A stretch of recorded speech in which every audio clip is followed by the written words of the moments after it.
How are we doing, guys? All Leeds TV, Brighton 1, Leeds 0, post-match reaction to the game. So Leeds United's unbeaten start to the season has come to an end at the 𝐉𝐻𝐶 Stadium, and it was a frustrating afternoon really today from the off really. It was just one of those games where from the off it never quite felt right for us today. It took us an hour to really get going in the game, but ultimately we almost escaped with a point. You know, it would have been an undeserved point, but we almost escaped with a point. And you know, there's a few things I want to talk about in the game. It's a frustrating one, but let's go into it. Let's get into the general analysis of the game.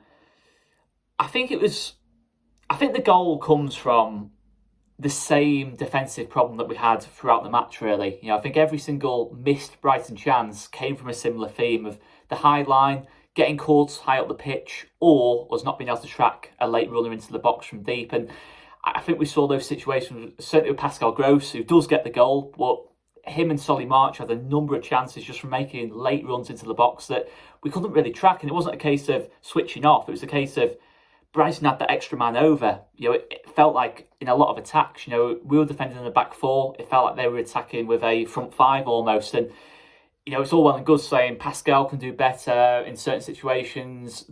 You know, each individual in the back four can do better in certain situations. But I don't think it was that. I think it was a case of the way Brighton set up, you know, hurt us today. There's no doubt about it. It did hurt us today. And it was a similar theme with their missed chances. You know, it was either from them catching our back line high and, you know, Danny Welbeck making a late run, 𝐷𝐉𝐻𝐿 I've already mentioned. It just causes problems throughout the game. And I think you've seen a similar situation against Wolves and Southampton in terms of the goals they scored.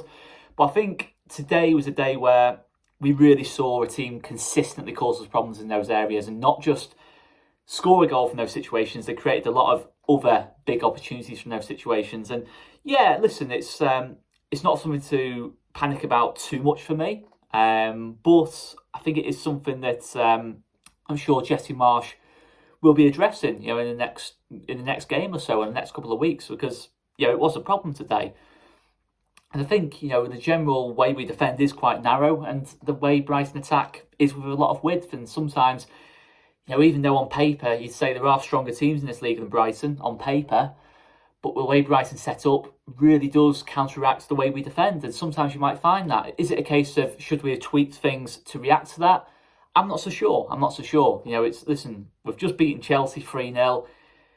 It's all well and good being hindsight and all this lot and saying, oh, could we have started Sinisterra? Could we have started Klich?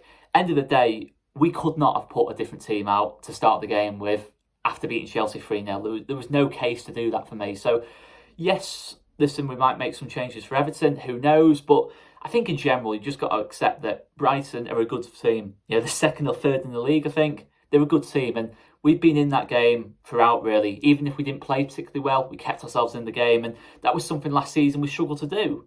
You know, I think last season we probably would have panicked in that first half and probably would have gone in 1 or 2 goals behind. And the game's gone at that point. You know, we kept ourselves in the game. Listen, I'm not going to use that as justification to say that we played well and deserved a point from the game. We didn't, but we kept ourselves in the game. And that, in a way, it's not the biggest positive, but it is a little bit of a positive in terms of the general mentality of the team. I think we feel stronger and more resilient already, to me. You know, that's just my personal opinion. Let us know in the comments down below what you think of that, if you would agree with that. But I did think we showed some good resilience today to keep ourselves in the game. I was annoyed first half. I did think the first half was way off the levels that we're capable of.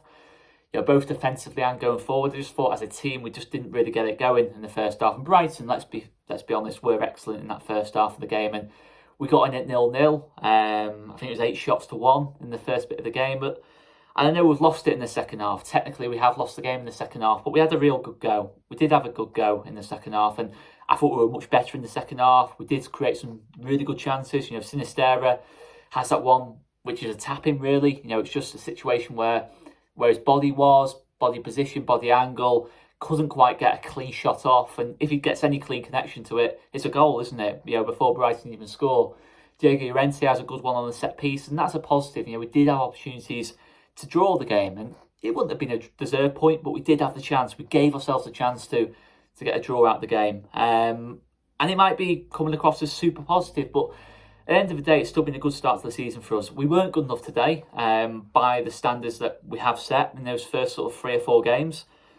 But I don't think it was overly terrible either. I'm kind of in between, typical of me really, being in between, because I think at the end of the day, the Premier League is a 38-game season. It's not going to go right every single game. I was expecting this at times, to be honest with you. It's just where we're at as a team, and we are going to be naturally inconsistent, I think. You have to remember, as a young team as well, a lot of players were just adapting to this league. Brighton away is a very different kind of battle and challenge to Chelsea at home. It just is, it's a different kind of football match, and we're going to have these situations. But again, Brighton are 3 years into their project under Graham Potter. We're 6 months into the project. It took Brighton... I'm not having a go at Brighton. I think Brighton have been consistently played really good football in that 3 years, but it took him all the way up until the end of that 3rd full season to finish in the top half. And this is a thing to talk about. We're in the toughest league in the world. There is a lot for us to improve still. I know we beat Chelsea 3-0 last week, but there's still a lot for us to improve. That was us at our absolute best. Today was just us, maybe at a bit more of an average kind of level. And that's just the way things are in this league. It is, things can change very, very quickly in this league, but I'm not panicking too much. I'm not panicking too much at all. And I think ultimately it's always a fine margin, isn't it? It is always a fine margin. We talk about Sinisterra being inches away from a tap-in, 𝐔𝐿 having a chance, and it is always a fine margins. And I think you've seen 2 good teams today. Ultimately Brighton had the better of it, but I think you have seen two good teams today, 2 good managers, 2 really, innovative managers really in terms of how they set up. It is different to pretty much how every other team sets up in this league, but there's other different bits and pieces. Brighton are a good possession-based team. We've had a lot of the ball today. We kept the ball pretty well. We just ultimately haven't been good enough in both boxes. I think it's the be-all and end-all of it. I don't think we've been terrible in the game. We just haven't created the opportunities when we have got in some really good positions. I think even in the first half, where I thought we were quite a bit off it, we did get into some really good situations, but it's just that final ball, the exact opposite of Chelsea, and ultimately that is the margins, isn't it? In terms of, we probably did manufacture a similar kind of amount of chances out wide, to get good balls into the box, or get the ball into Rodrigo, or get the ball into Brendan Aronson, but we just didn't quite have that quality of pass today. And listen, there will be talk today, naturally there will be talk today about the left-back situation. Do we need another striker? But I'm not going to take a side on that as such at this moment in time. I'm not going to take a side on that because, listen, it's the end of the game. We've lost our unbeaten run. We were all on a massive high after the Chelsea game. Still on a high after the Barnsley game. You've seen our second team do such a good job. But I just still think this isn't a game where I'd kind of say if we had a different striker on the pitch, we'd have got something out of the game. I don't think it's a case of that. We just didn't create enough in the match.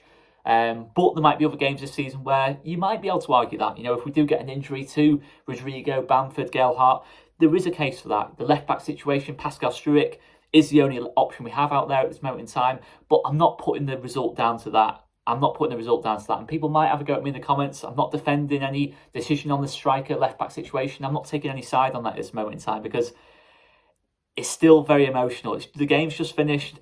In another video, I will give a thought on that, but now's not the time for it for me. But fair play to Brighton. The way they set up was superb. They did cause us problems, and I think they are a team that can finish 7th or 8th in the league this season. I think they can be top of the mid-table teams, and that's what we're ultimately aiming for ourselves. We want to be pushing forward to be a team that's safe in this league, really, comfortably safe in this league. That is what ultimately the aim was. I don't think that target should change because we've had a good start to the season. I think ultimately things can change in this league very, very quickly. It has been a good start to us. The positives are that we kept ourselves. We're still fighting the game right up until that 90 plus 5th minute against a team that might well finish in Europe. We were still pushing to the end. We still had the chance in the game. And we kept ourselves in it. And that's a total difference from last season in that kind of sense. We've got goals in this team. This is why I'm talking about the striker situation. We have got goals in this team. We've seen Rodrigo, we've seen Harrison, we've seen Brendan Aronson, Sinisterra, who didn't start today. We've seen the impact Sinisterra and 𝐾𝐿 made off the bench. The depth is better. We did see impacts off the bench from our players off the bench. We have seen that all season. There are positives, plenty of positives in this team. The midfield looks so much better. Defensively, we're getting there. We've faced a good team today. We faced a team that's caused a lot of really good teams problems over the years. And that's what we faced today. We've got a big chance now to bounce back from it quickly against Everton. That's going to be a tough game as well, but it's always good when you do have a bit of a disappointing one, you get a chance to bounce back straight away, which we have got on Tuesday night. Let's make the most of it. I've been Oscar Marriott, maybe a bit of an over-positive one, I don't know, let me know guys, but I'm not panicking too much. I'm not panicking too much, guys. Smash that like button, hit the subscribe button, and there'll be plenty more content on its way. Cheers, guys.